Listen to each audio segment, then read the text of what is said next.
A boy vanished without a trace one rainy evening, leaving a town haunted by questions. No leads, no answers. Just silence. 12 years later, a familiar face appears on a late-night news report. Someone who looks exactly like the missing boy. But how could he be alive? And why did he disappear in the first place? It was a gloomy autumn afternoon in the quiet town of Maplewood. The sky hung low, heavy with dark clouds threatening rain. The streets were slick with fallen leaves, crunching softly beneath the feet of a few late strollers. Among them was 12-year-old Jake Miller, walking home from school along the narrow sidewalks lined with towering oaks and weathered brick houses. Jake was an ordinary boy, shy but curious, with an unruly mop of chestnut hair and a habit of fiddling nervously with the worn leather strap of his backpack. His best friend Emily had waved goodbye that morning, promising to meet him at the park after school, but Jake never made it there. As the streetlights flickered on, the wind began to pick up, rustling the trees and sending chills down the spines of the few neighbors still outside. Jake's footsteps echoed alone on the empty street, slower now, uncertain. The last thing anyone saw was his figure turning the corner near the old abandoned factory, then disappearing into the shadows. Hours passed. His mother, Sarah, waited by the window, heart pounding with each car that passed. When Jake failed to arrive, panic settled like a dark cloud over the household. The town rallied, search parties formed, and police scoured every inch of Maplewood. But no trace of Jake was ever found. No footprints, no belongings, no clues. Only a single strange discovery lingered at the edge of the forest. A small, weathered notebook filled with cryptic drawings and symbols that no one could decipher. It was the only lead, a whisper of a secret waiting to be uncovered. And so the town's quiet nights were haunted by one unanswerable question: where had Jake gone? The years that followed Jake's disappearance were heavy with silence and shadow, stretching like a thick fog over the small town of Maplewood. Time, which often heals wounds, only deepened the mystery that gripped the hearts of its residents. Sarah, Jake's mother, never stopped searching, never stopped hoping. But with every passing day, her hope thinned like the fragile pages of the notebook left behind. Maplewood itself seemed changed, as if the boy's vanishing had drained some light from its streets. The old factory near the forest, once an eerie landmark, became a place of whispered legends and fearful curiosity. Children dared each other to approach its rusted gates, but never stayed long. Adults avoided the place entirely, as if it held a dark secret best left untouched. Emily, Jake's childhood best friend, carried the loss in a different way. She was only 10 when he disappeared, but the bond they had forged in childhood was indelible. After Jake vanished, Emily grew quieter. Her laughter dimmed. She found refuge in books and drawings, holding on to memories that sometimes flickered, like ghosts in her mind. Sometimes she would close her eyes and see Jake's face, clear as day, standing just beyond the trees, waiting. Despite the official investigations eventually cooling, Emily kept the notebook hidden beneath her bed. It was her secret talisman, a strange connection to the boy she had lost. The cryptic symbols and drawings inside it had haunted her for years. She had tried to decipher them, but they seemed like puzzles written in a language not meant for this world. Sometimes she thought the notebook might hold the key to everything, if only she could understand it. As she grew older, Emily moved away for college, but the mystery clung to her like a shadow. She studied languages, cryptology, even folklore, desperate to find answers that had eluded the adults around her. Every year, on the anniversary of Jake's disappearance, she would visit the forest's edge, clutching the notebook, hoping for a sign, for a whisper in the wind that might guide her.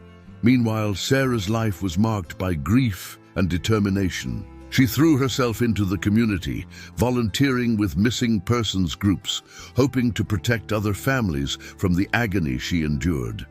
But behind closed doors, the pain remained raw. She would sit for hours staring at Jake's empty bed, imagining the life he might have lived, the man he might have become. One chilly autumn evening, 12 years after that fateful day, Emily was scrolling through her phone in her tiny apartment when a news alert caught her eye. The local news station was broadcasting a special report about a young man found wandering near a city several hours from Maplewood. A man who claimed no memory of his past, but whose description matched Jake's perfectly. Emily's heart stopped. She watched the grainy footage of a young man with strikingly familiar eyes, the same unruly chestnut hair, standing awkwardly in front of the camera. His name was given as Eli, but something about the way he moved, the shape of his smile, made Emily's breath hitch. She grabbed the notebook from the shelf, fingers trembling as she compared the symbols in its pages to the images on the screen. Could this be Jake? How could someone who vanished so completely now be alive, so close, yet so unknown? Determined, Emily contacted the news station, then the police, her voice steady but urgent. She told them everything about the disappearance, the notebook, her years of searching. The investigation was reopened, and soon Jake's mother was brought in to see the man they called Eli. The reunion was surreal. Sarah stared into the face of the man who looked so much like her son, her eyes searching for signs of the boy she once knew. Eli's gaze was confused, haunted by a void where memories should have lived. He remembered nothing before the past few weeks. Days turned into weeks as experts worked to unravel the mystery. The notebook, the cryptic drawings, they all seemed connected to something far beyond simple disappearance. Strange marks were found on Eli's skin, faint scars shaped like symbols from the notebook. Theories emerged, from abductions to secret experiments, even supernatural explanations whispered in fear. Emily stayed close, guiding Eli through flashes of fragmented memories. A rusty gate, the smell of wet leaves, a distant voice calling his name.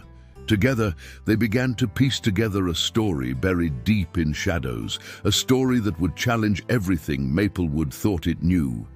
But the more they uncovered, the more dangerous their search became. Unseen eyes watched from the shadows, and secrets long buried stirred awake. What had really happened to Jake? And was the boy who returned truly the same Jake Miller? As the autumn leaves fell once more, the small town of Maplewood braced itself for answers and for the darkness that might come with them. The days that followed Eli's return were thick with tension and unanswered questions. Maplewood buzzed with whispers and speculation, the once quiet town suddenly alive with media crews and curious onlookers. The boy who vanished had come back, but the boy who returned was a stranger in his own skin. Eli was taken to a nearby hospital for a full examination. Doctors were puzzled by his condition. His physical health was perfect, yet his mind was a fractured landscape of blanks and flickers. He remembered only fragments, a woman's voice calling his name, the feel of cold metal beneath his fingertips, a rushing river he couldn't place. None of it fit into any coherent timeline. Emily was by his side almost constantly. The notebook, worn and faded, was their fragile bridge to the past. Together they pored over its cryptic pages, hoping for a clue.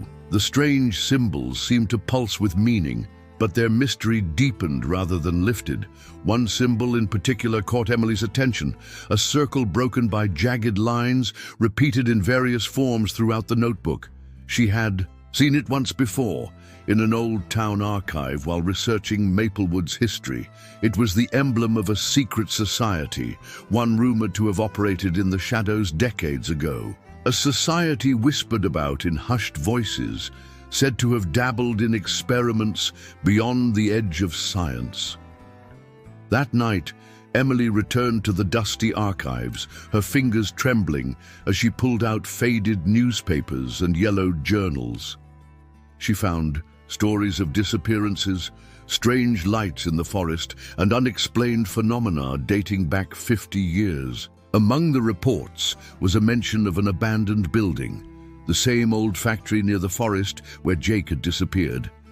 A chill ran down her spine as she read the reports of strange sounds and flickering lights at the factory, often coinciding with sudden disappearances. The factory, it seemed, had long been a focal point for something dark and secretive. The next morning, Emily shared her findings with Sarah and Eli. Sarah's face grew pale as the truth settled like a weight on her chest. "I always feared the factory was more than just an eyesore," she whispered. "What if Jake was taken there? What if this was all planned?" Eli listened quietly, the flicker of recognition in his eyes, haunting and fleeting. "I feel like I've been there," he said softly, "but it's like the memory is buried deep beneath something else, something I can't reach." Driven by the need for answers, the three decided to investigate the factory themselves. They arrived late afternoon, the sun dipping low behind. The trees casting long shadows over the rusted gates and broken windows, the air smelled of damp earth and decay. The forest surrounding the building seemed to press close, as if guarding secrets it wasn't willing to share. Emily's heart pounded as they stepped inside. The factory was a labyrinth of dark corridors, peeling paint and abandoned machinery frozen in time. Strange symbols, similar to those in the notebook, were etched into the walls, barely visible under layers of grime. They found a hidden door beneath a pile of rubble, one that led to a narrow staircase spiraling downward into darkness. With only the beam of a flashlight, they descended into the unknown. At the bottom, they entered a cavernous room, walls lined with old equipment covered in dust. In the center was a metal table stained with rust and something darker. On one wall hung a faded photograph of several men in lab coats, standing proudly beneath a sign bearing the very symbol Emily had seen in the notebook. Suddenly, a cold draft swept through the room, and the flashlight flickered. Eli froze, his breath shallow. I remember now," he whispered. "They took me here. They tried to change me." Sarah's eyes filled with tears. "Change you? What do you mean?" Eli's voice trembled. "They wanted to erase me, to break me. They said I was special, but I didn't understand. The pain, the experiments, it all comes back now." Emily reached out, squeezing his hand. "We'll find out the truth, Eli. Whatever they did, we'll expose it." As they prepared to leave, a sudden noise echoed from deeper in the basement, a faint scraping sound, like something moving in the shadows. They froze, listening. The sound stopped, replaced by an eerie silence that pressed in on them from all sides. Outside, the night had fallen. The moon hung low, casting silver light over the factory's broken silhouette. They hurried back to their car, but Emily couldn't shake the feeling that they were being watched. Back in her apartment, Emily pored over the notebook again, searching for answers hidden in its pages. Suddenly, a phrase caught her eye, written in jagged handwriting along the margins. "The circle never closes, it waits." She shivered, the meaning sinking in. The mystery was far from over. Whatever had happened to Jake, and now to Eli, was part of something much bigger, something older and darker than they had imagined, and the circle was still waiting. In the days following their harrowing visit to the factory's depths, the weight of what they had uncovered pressed heavily on Emily, Eli, and Sarah. The symbol, the circle broken by jagged lines, was more than just an emblem. It was a sign of something sinister that had woven itself through the fabric of Maplewood's past, and now their present. Emily became obsessed with deciphering the notebook's secrets. She stayed up nights, poring over texts on cryptography, ancient symbols, and secret societies. One late evening, as the rain pattered softly against her window, a breakthrough came. A faded note tucked between the pages she had overlooked. It was a fragment of a journal entry, written in hurried script. They said the ritual would open the door. The boy is the key, but his mind must be shattered first. Only then can the circle close. The words chilled her. The idea of a ritual, of a boy used as a key, hinted at something far beyond a simple disappearance. Emily's mind raced. Was Jake or Eli a part of some twisted plan? What was this circle and why did it need to close? Meanwhile, Eli struggled with his fractured memories. The more they pushed, the more painful the fragments became. Nightmares plagued his sleep. Visions of cold, sterile rooms, whispered voices chanting incomprehensible words, and a suffocating darkness that seemed to reach inside his mind. One afternoon, Sarah invited a neurologist specializing in trauma to examine Eli. The doctor suggested the possibility of dissociative amnesia caused by extreme psychological trauma. But even she was puzzled by the scars on Eli's body, the faint symbolic markings that looked almost ritualistic. As the pieces began to form a grim mosaic, Sarah confided in Emily, her voice trembling with fear and hope. If this is true, if they really did something to him, then we need to find out who they are, who's behind all this. Emily nodded, her resolve hardening. And we need to stop them before it's too late. Together they began digging deeper into Maplewood's hidden history. Town records, old newspaper archives, and whispered stories from the oldest residents painted a disturbing picture. Decades ago, a secretive group known as the Circle operated covertly in Maplewood.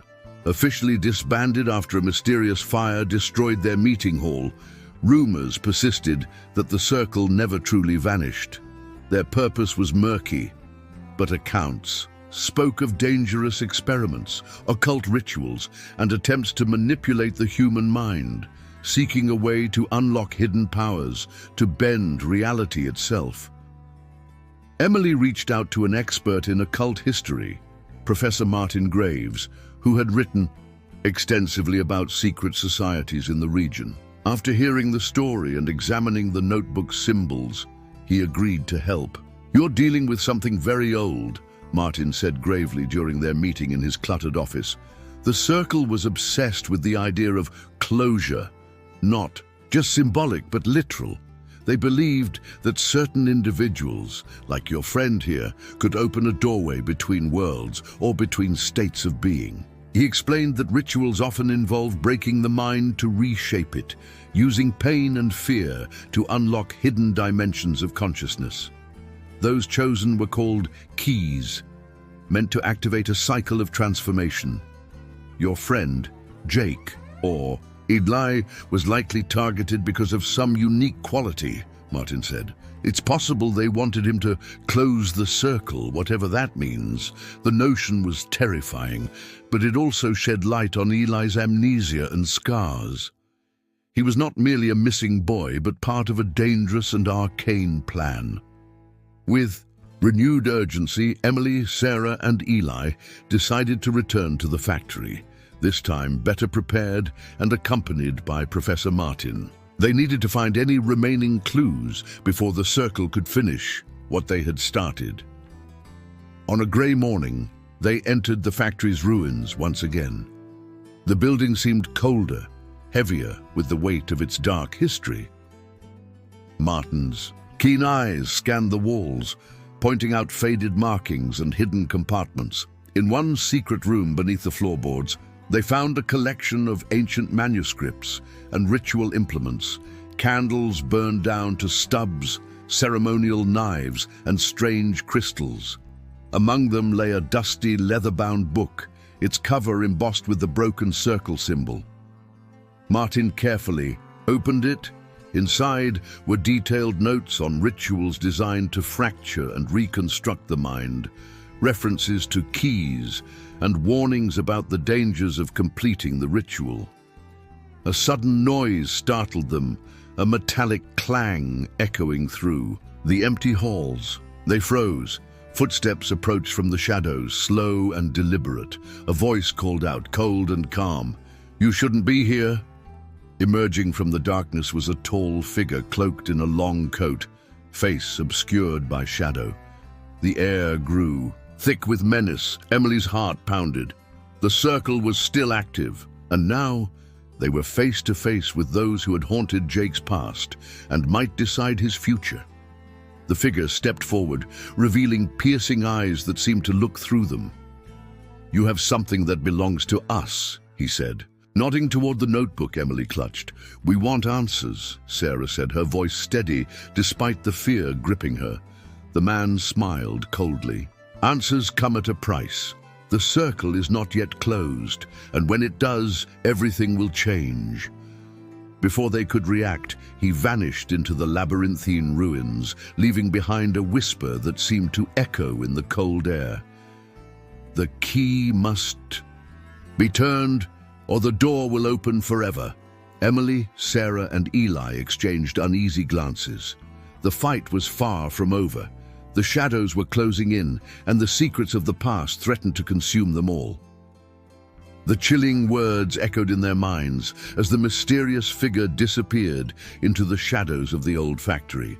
Emily, Sarah, and Eli stood frozen for a moment, the weight of their discovery sinking deeper than ever before. They had uncovered a secret far more dangerous than they had imagined, one that threatened not only Eli's life, but the very fabric of reality in Maplewood.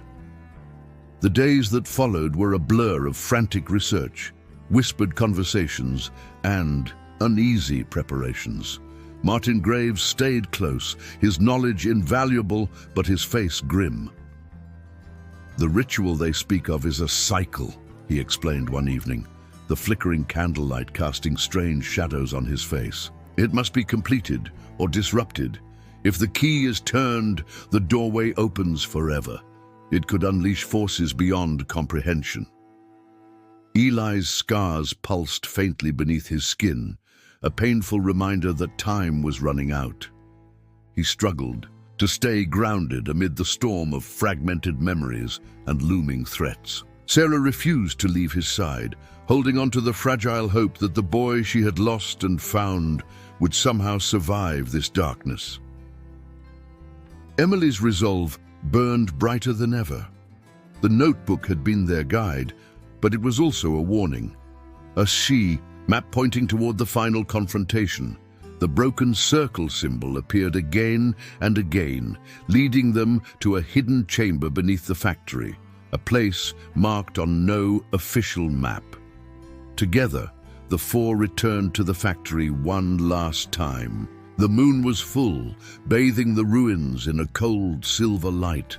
The air was thick with tension as they navigated the winding corridors to the chamber's entrance, an ancient stone door carved with the jagged circle symbol.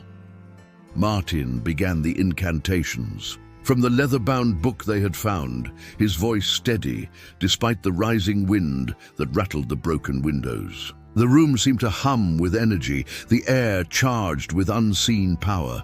Suddenly, a voice echoed from the shadows, cold and mocking. The figure from before stepped into the light, no longer hidden. His face was pale, eyes burning with a fanatical fire. "You cannot stop what has already begun," he hissed. "The circle must close." Emily stood her ground, clutching the notebook. "This ends tonight. Whatever you're trying to do, we will stop it." A fierce struggle erupted, words like weapons, wills clashing in the ancient chamber.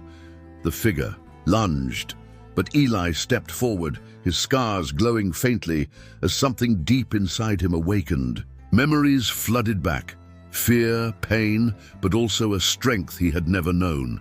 With trembling hands, Eli touched the stone door. The jagged circle glowed bright, the ancient symbols lighting up like a living thing. The figure screamed in rage, but it was too late. The door began to close. The air shuddered with a sound like 1,000 whispers, voices from beyond the veil calling out in sorrow and warning. The chamber shook as if reality itself trembled on the edge. Eli's eyes shone with an unearthly light as the circle sealed shut, a final burst of energy blasting through the room. Then, silence. When the dust settled, the figure was gone, vanished, Into the shadows forever. The ancient power that had gripped Maplewood was broken. Emily, Sarah, and Eli stood in the stillness, hearts pounding with relief and exhaustion. Eli looked at them, tears in his eyes. "I'm free," he whispered. The scars on his skin faded, the memories settling into a fragile peace. The boy who disappeared was finally home. In the weeks that followed, Maplewood began to heal. The factory was demolished, the land reclaimed. By nature, the notebook was placed in a secure archive, its secrets preserved, but its power contained. Emily kept in touch with Eli and Sarah, their bond forged through darkness and hope. The past would never be forgotten, but it no longer held them captive. On a quiet evening, Emily stood at the edge of the forest, looking up at the stars. The circle was broken, the door closed, but somewhere, deep in the night, a whisper lingered. On the wind, a reminder that some mysteries never truly end.